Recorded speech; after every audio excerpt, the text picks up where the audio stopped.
Cabinet unified pension સ્કીમને મંજૂરી આપી. પ્રધાનમંત્રી શ્રી નરેન્દ્ર મોદીની અધ્યક્ષતામાં કેન્દ્રીય મંત્રીમંડળ આજે યુનિફાઈડ પેન્શન સ્કીમ યુપીએસને મંજૂરી આપી હતી. યુપીએસની મુખ્ય લાક્ષણિકતાઓ છે: એશિયન પેન્શન 25 વર્ષની ન્યૂનતમ લાયકાત સેવા માટે નિવૃત્ત પહેલાં છેલ્લા 12 મહિનામાં લેવામાં આવેલ સરેરાશ મૂળભૂત પગાર 50%. આ પગાર ઓછામાં ઓછો 10 વર્ષની સેવા સુધીનો ઓછા સેવા સમયગાળા માટે પ્રમાણસર હોવો જોઈએ. ખાતરીપૂર્વક કુટુંબ પેન્શન 60% કર્મચારીનું પેન્શન તેના અવસાન પહેલાં તરત જ. ખાતરીપૂર્વક લઘુત્તમ પેન્શન ઓછામાં ઓછું 10 વર્ષની સેવા પછી નિવૃત્ત પર દર મહિને $10,000. ફુગાવા સૂચકાંક ખાતરીપૂર્વકના પેન્શન પર, ખાતરીપૂર્વકના કુટુંબ પેન્શન અને ખાતરીપૂર્વક લઘુત્તમ પેન્શન પર ઔદ્યોગિક કામદારો માટે all India consumer price index ALCPI-LW પર આધારિત મોંઘવારી રાહત સેવા કર્મચારીઓના કિસ્સામાં ગ્રેજ્યુએટ ઉપરાંત નિવૃત્ત પર લમ્સમાં રકમની ચૂકવણી દરેક પૂર્ણ કરેલ 6 મહિનાની સેવા માટે નિવૃત્તની તારીખ માસિક વેતન પે પ્લસ DAની 1/10મી તારીખે આ ચૂકવણી ખાતરી કરેલ પેન્શન માત્રામાં ઘટાડો કરશે નહીં. वर्धमान न्यूज पट्टी घनश्याम पटवाण।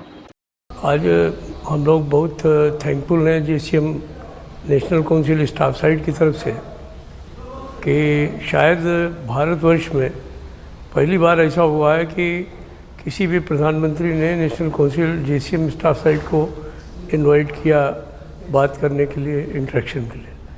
तो जो 32 लाख केंद्र सरकार के कर्मचारी जिनको हम लोग रिप्रेजेंट करते हैं, उनके लिए बड़े गौरवपूर्ण क्षण है।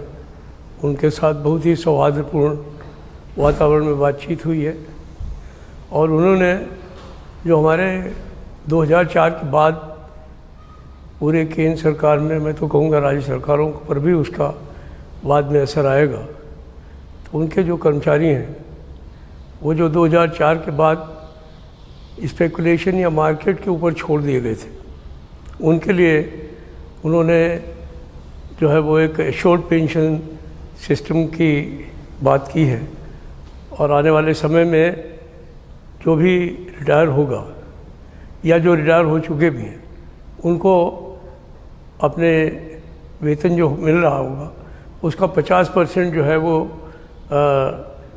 तनख्वाह का मिलेगा और उसके ऊपर भी DNS राहत मिलने का काम होगा। हमें जैसा बताया गया है कि हमारे जो फैमिली पेंशन है वो भी जो है वो 60% उस पर DNS राहत देने की बात की गई है। मिनिमम पेंशन भी 10,000 रुपये करने की बात की गई है। तो कुल मिलाकर के हम अगर देखते हैं तो ये जो हम लोग इतने दिनों से आंदोलन कर रहे थे, हमारे प्रधानमंत्री जी ने उसका संज्ञान लिया और उन्होंने आज हमारे नेशनल काउंसिल की स्टैंडिंग कमेटी को बुलाया, बातचीत की। उन्होंने ये भी कहने का काम किया कि आने वाले समय में भी जब भी कभी आवश्यकता पड़ेगी तो पूरी सरकार जो है वो अपने कर्मचारियों के लिए उपलब्ध रहेगी।